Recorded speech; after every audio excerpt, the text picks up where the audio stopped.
the Universal Access to Quality Tertiary Education. We are delighted that more Cordillera youth can benefit from the programs under UAQTEA through this partnership. We are very thankful for CHED, especially for yung regional office po, for being very supportive from the very beginning for some colleges. As a lawyer, I know the difference between a law that is just written words and it's just there or it's not being implemented. So I really appreciate and value po yung efforts po talaga ng CHED in implementing and making sure that yung beneficiaries din po natin are also coming from our very own region.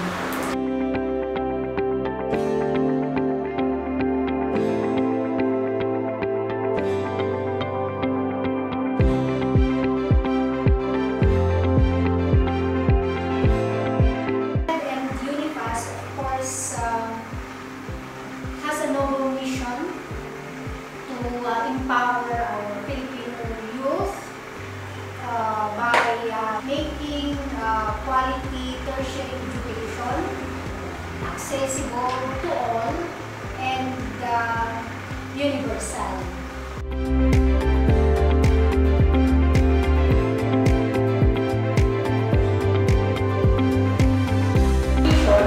Ang goal naman po ng CHED and UNIFAS is to ensure naman po na fully equipped po yung ating mga partners like UPOS or colleges para po ma-implement natin efficiently yung mga programs. So,